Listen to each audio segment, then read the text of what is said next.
Welcome to this Taoist meditation session. The meditations I'm going to be presenting come from Taoism. You might be wondering why I'm talking about all sorts of things before doing the meditation. It is to give you a context and understanding why you're doing it so it can have a much better effect for you. Just sit straight, breathe, let your mind get quiet, go on to the meditation.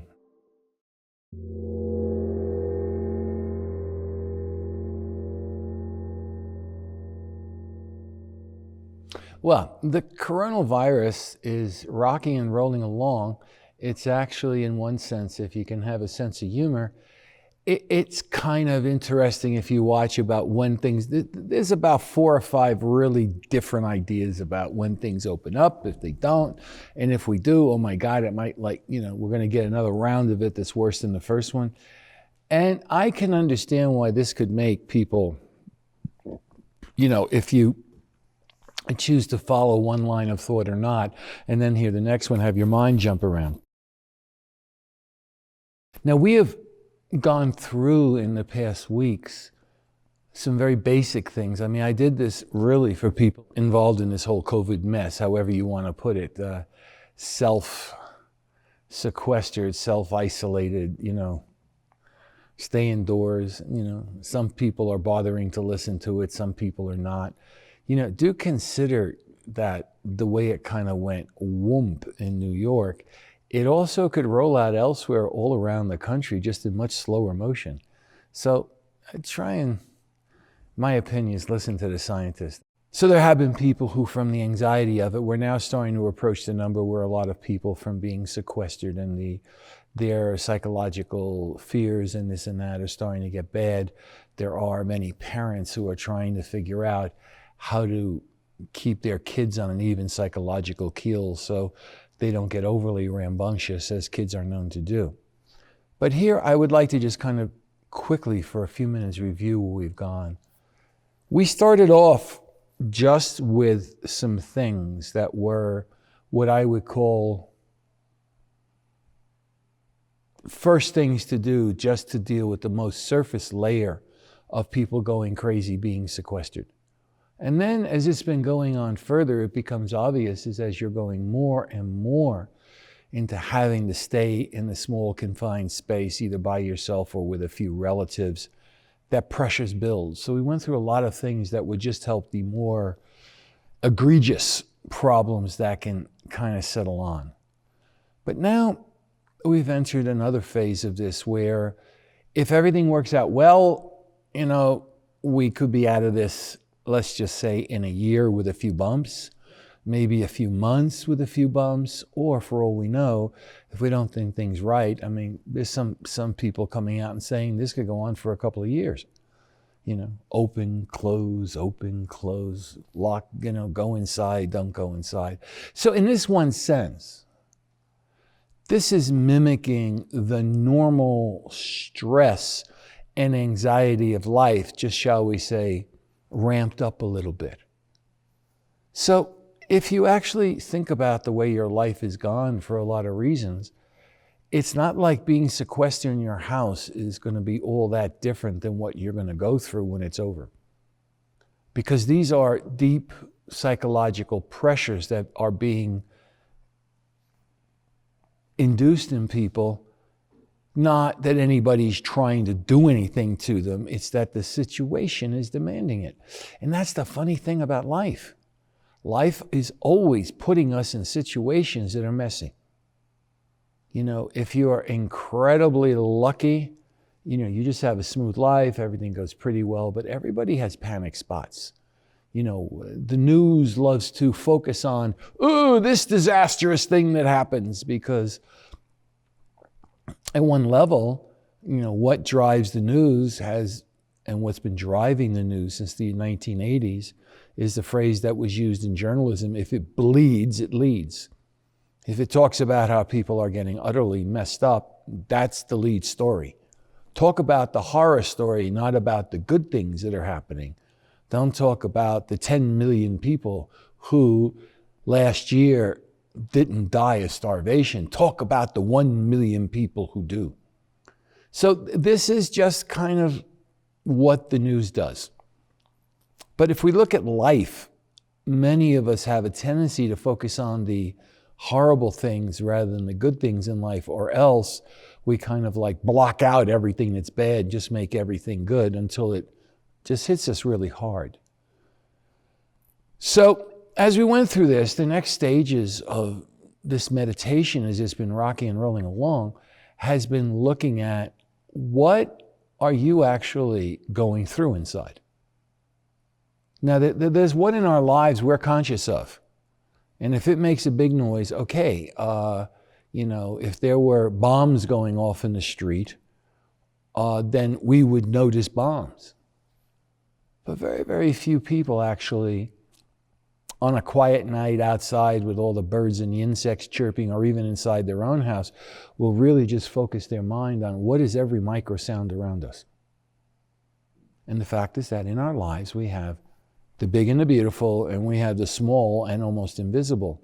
But the small and almost invisible that's going on in our minds is where the pressures build up that make us feeling very bad.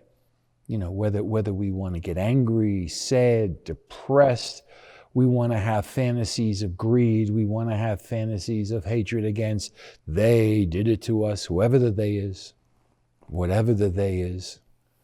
But the fact of the matter is that we're not actually just getting that we have these pressures. We do talk about with people in super stressor jobs and the stress is getting to them. Yeah, sure. If you're being asked to do 4 times the work than the time allows, or you're being asked to make, decisions that, as in ancient China it was that, if you don't get this right, we're going to chop off the arms of your children. That's pressure. You have mental, psychological pressure. Because we're not getting it with things that severe, but we are getting it in, I'm going to lose the house, I'm going to get this, I'm going to have all these effects happen to me in my life. And it causes pressure. But then a lot of the time we ignore the pressure, but it's still going on. And we don't actually really notice we have it. And in this virus time, or after this virus time, the nature of modern digital life makes these pressures, especially the ones right below the surface, rather strong. Then we have, at the wish of sounding like a radical, it's the fact that most of the media stuff we have has more subliminal things inside of it to get humans to act like Pavlov's dog. Subliminal sounds, subliminal things that happen on the screen. And this stuff has all been documented. I mean, it's really actually really well known. Advertising and everything that the government and that corporations, there are all sorts of tricks you can do to control people like Pavlov's dogs. You can activate their brain waves, you can activate their neurotransmitters, you can make the brain, parts of the brain light up and go this way and go that way. And then at the end of it, you put in your subliminal message so that you think that the ideas you're getting are your own. Well, guess what? A lot of them aren't your own. A lot of them are actually being manipulated to be put in you. Now, without this wishing to sound like a radical thing, do give in mind that governments have been trying to do this since the dawn of time. Okay? And when I was growing up, it was the communists. In the era before that, it was the Nazis. Well, they all had their ministries of propaganda.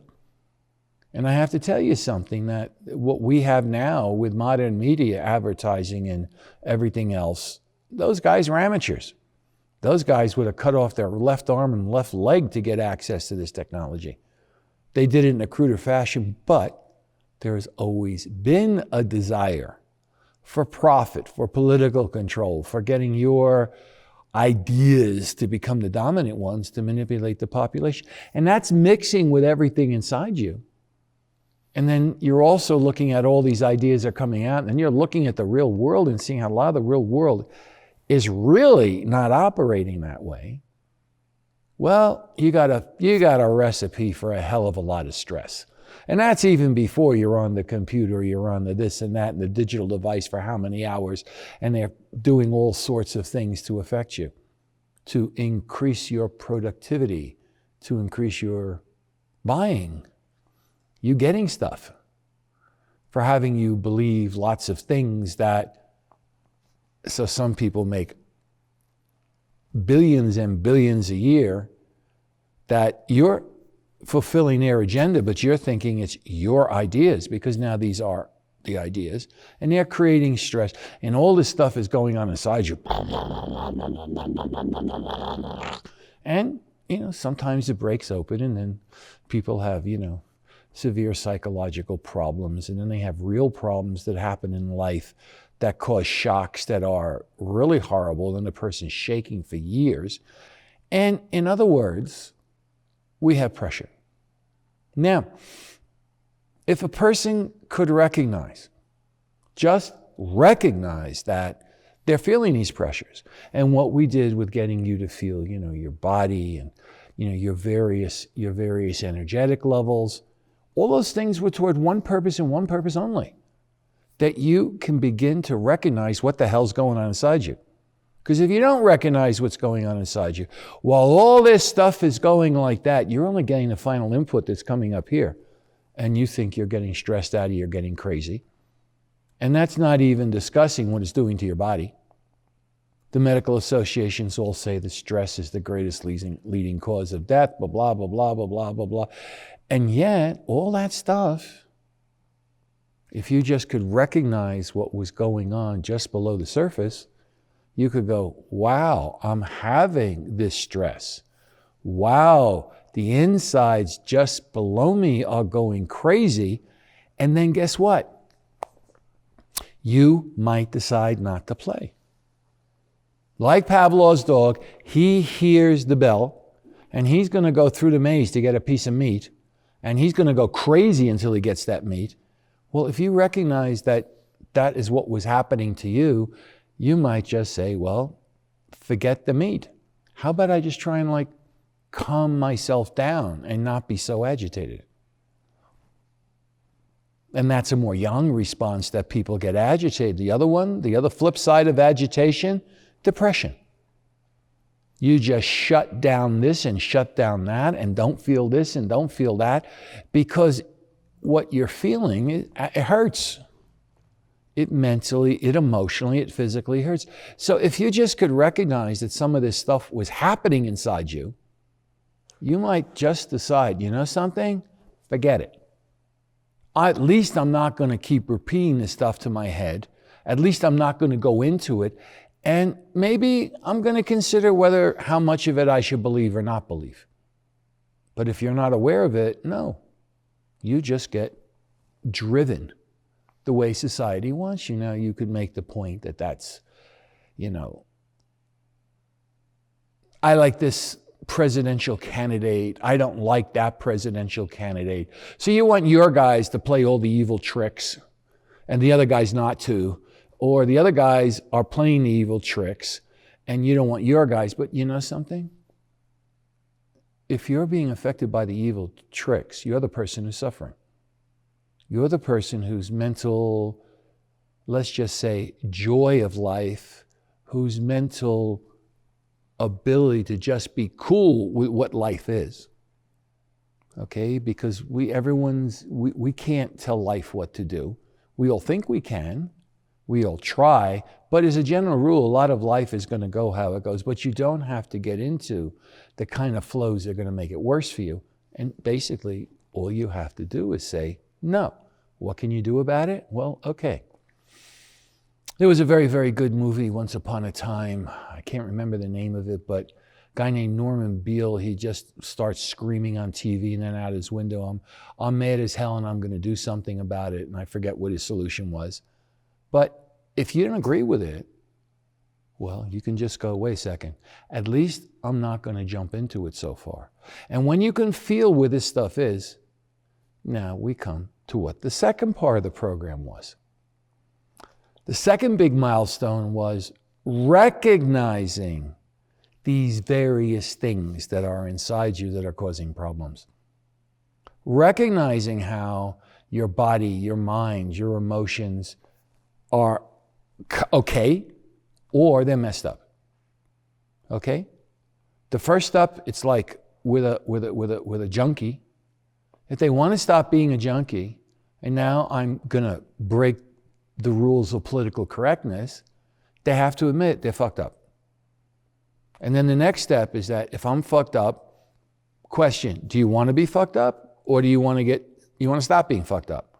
And the next decision is they have to say, I don't want to be fucked up. And then they got to do whatever they got to do to get themselves back on an even keel again. But they first have to recognize that they are fucked up. And then they have to also recognize that they're willing to do something about it. Because if they don't go through those two steps, doesn't matter. You get them out of the rehab center and they're okay for, a month. The next thing you know, they're right back on it, whatever it is, back again. But we're talking now about what the whole of society is laying on people all the time. You don't have the major psychological and psychiatric associations saying that the majority of Americans have some form of mental not goodness, that they're whacked out. They don't say that, just because they like doing it. It's because that's what they experience, people coming into seeing them. And all the data of how to make people that way, trillions of dollars are spent to research how to bamboozle the public to sell them more stuff. And sell them stuff in what way? Or sell them a candidate, or sell them an ideology, or sell them something so people won't, openly rebel against it. All right, I think pretty much most people with education know this is going on. But in your personal life, the question is, can you recognize what's inside of you? Whether it has to do with, shall we say, the way this digital society is going or not, or does it have to do with traumas that happened to you when you were a child?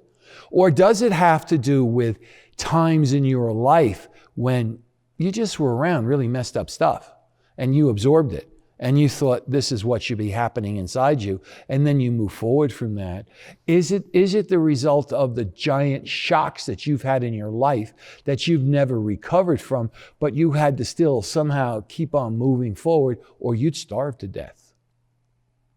Or you wouldn't have a place to sleep, or you'd be on the street homeless. So all these things are precious. And so the next question is, first, you got to recognize it, which is what everything up to today has been about. Next is that, can you do something about it? So we started a couple of sessions ago with Taoist meditation. And it's about what you do to get rid of it. Now, this one's going to go a little bit long, maybe, but I want to give you something where this comes from. And China had a thing in the 1960s and 70s that was called the Cultural Revolution. When I came back from living years in China, I had a phrase when people asked me, well, what'd you think about China? And I still was living through when the end horrors of that were obvious. Now it's gone past, and now they're going into another phase. But what I said at that time was that if you liked Hitler, if you liked Auschwitz, if you liked the Gestapo, if you liked those type of organizations that ran the Third Reich, and you like Stalin, who killed twice as many people as Hitler did, and who, I'm telling you, had a psychological reign of terror on the Germans that really was worse than Hitler's. You're going to love Mao. You're going to love the way China is.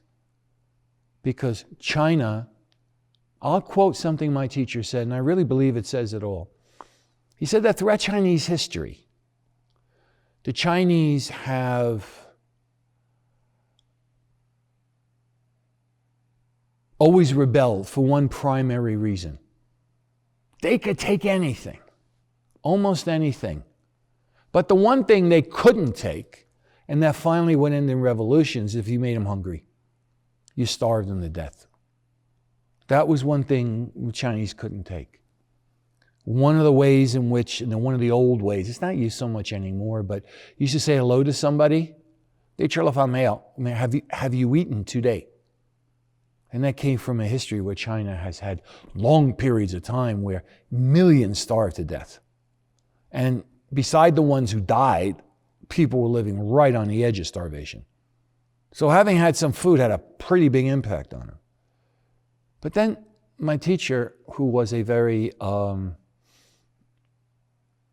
beside being a martial artist and a meditation master, and beside the fact that his family were Chinese doctors for 10 generations, he also was an extremely educated man, and he actually taught in one of China's top universities, which today would be called Tsinghua.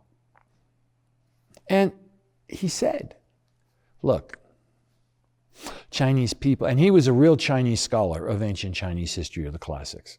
Serious scholar. You didn't get to be a professor in a university like that of Chinese classics without really knowing Chinese history. I'm sorry, that just didn't happen. That he said that, look, through a lot of Chinese history, the Chinese people can take incredible suffering from authority. You can beat them, you can execute their relatives, you can starve them, you can torture them. But that was always about what they did and what they said. What he didn't like about the communists was that they punished you on the basis of what you thought. And he said, that's too much, that's inhuman. That is inhuman. Now, I'm not saying anything about China today. I'm talking about what he said, and we're now, give or take, around the very early 1980s. And the thing is that what you say, and then after a while, if it's what you say, believe me, that is what you really thought. Because they would do things to take it. It wasn't just what you said, what you actually thought. So the point of this is that what you're thinking very, very deep inside is making you mentally suffer. The Buddha was very big on that. When he was talking about suffering and the cause of suffering, he was talking about mental and emotional suffering. He was not talking about physical suffering. That wasn't his department. So we now need to look at, okay, you recognize that I went here and I'm feeling inside my body and I'm feeling these blocks. Point number one, these blocks are what are making you miserable. Point number two, if these blocks are there long enough and get big enough and deep enough, you're in trouble. People who are in prisons got serious blocks. People who are in drug rehabilitation houses and go in and out and in and out, they got serious blocks. People who live a life of being mentally disturbed, they got blocks. People who just don't have the ability to kind of like be mentally kind of okay and enjoy whatever joy the world can give them, who don't have the ability to do that, they got blocks. So anyway, these are all blocks, but you know what it is? Some of them are buried so deep, they may not break into your conscious mind for a long time. Now this time I'm just going to talk about the basic process of Taoist meditation. And the next time I'm going to talk about why you shouldn't particularly try to figure out what all these experiences you're having mean. You're going to have experiences and they may not feel, don't try and interpret them. And next time I'll explain why. So you go from the top of your head. Now we've gone through how to feel a block. And we've gone through, okay, how to dissolve a block. Ice to water, water to inner space. And we're going to go over this and say it again and again and again, because this is where the essential solution is coming from. And you can't hear it enough times, or you need to hear it many times before it penetrates deep enough to where you can do it, as opposed to just understand what it could be. You go down and you feel some kind of resistance. Your mind just doesn't want to go any lower, and you recognize a block, strength, tension, etc., etc. And you let your mind sit on that place like a chicken sitting on top of an egg, which is just another way of saying, let your mind stably focus and stay with this. This is your block, this is your mind. You got to get some glue between the two. Otherwise, you're going to separate. Your blockage and your conscious mind are going to separate. So you got to have something to keep them together. And then you start just doing this. When you find something you think is a blockage, that, again, you're never going to know if it's a blockage. But if you just get a suspicion that something in it is like strained tension, something that doesn't feel quite right, especially if you don't know what it is or any type of contraction, you just start keeping your mind on it. And you wait, but you have active waiting. It's not just like I wait, I'm going to wait for the bus. I don't know, should I read a comic book? No, you wait, but you're keeping your mind actively engaged with that block. Until that block, which is relatively going to feel like ice, begins to break up. And then it goes all the way and it becomes soft. In other words, to some degree you relax. And that thing of what to some degree means is actually a hell of a question that goes rather far in meditation. The Buddha had a relaxed mind. You could in one say that. I mean, everything he did, essentially, that's how he had to get to suffering.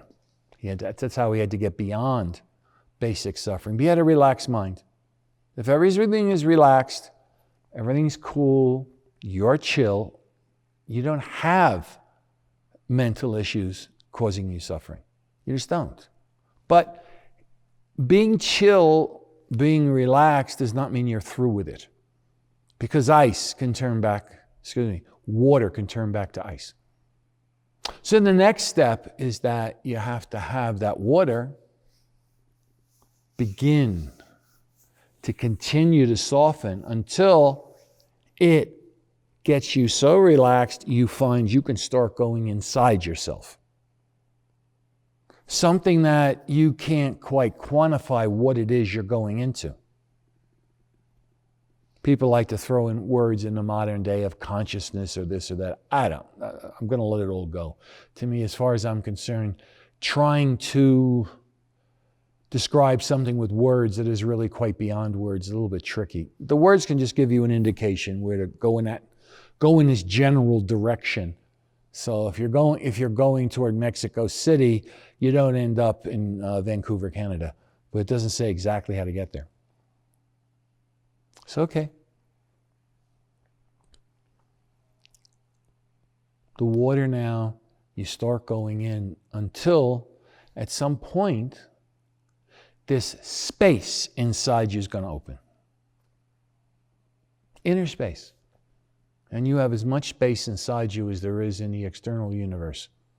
And this is a fundamental principle that's in Buddhism and Taoism. Whether you want to say you can become transparent to the universe or you want to say you have recognized all the space in the universe, it's saying the same thing. You get to the same place. And so then you just keep dissolving. And you dissolve that space. And the next time we'll talk about, what happens if you actually resolve enough of that space to start getting the show on the road. We'll talk about that the next time. But just ice to water, water to inner space.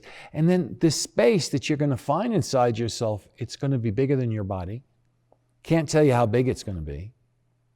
But then just sit and stably just observe it and recognize it. And in the sheer act of observing it, a lot of the pressures that are inside that space are going to go. Not all of them. You're going to need a bit more than that. But it's a start, and it can make you feel better. So if you're having some major issue at work on your little computer, or you're having some major issue in your house, or all of a sudden from being locked up and watching things around you or your family, all of a sudden this stuff that was in you from the past starts surfacing. This is a good time to do this. If you're finding that the relationships inside your confinement zone are starting to get not so good, and you're getting crazy behind it, and you're contributing to it, then you go and do this and take off the pressure. Start to take off the pressure that's causing you to contribute to it, or you being driven mad by it. And these things could be things as simple as getting upset about the political situation, or something more about your child who has serious problems and what you're going to do with it, or how your relationship can withstand the pressures of being locked inside each other, inside the house, or what is showing a door to how something could happen in your mind, and what is making you miserable all of a sudden can make you feel just fine. It could be any of these things. But just remember, ice to water, water to inner space. Enjoy life, folks. While you have life, enjoy it. And remember something. Inside you, whether there's a COVID virus or there's no COVID virus, whether you have the most opulent life that you could have, and the American dream, and the money, and the houses, and the boats, and whatever, or you are living in the worst financial poverty situation that exists, still, what's outside, you can always do something to make it better. But what's inside you is what's driving how you experience the world 24 hours a day. And so, since you're locked in your house 24 hours a day, who knows? I mean, just start looking at what are your insides doing to you that 24 hours a day. Might be very useful. And then ice to water, water to inner space. We're now at the beginning of the solution to these problems. Thank you very much. Thanks for watching, everybody. Hope you found this helpful. If you like this, go ahead and click subscribe, and I'll see you in the next video.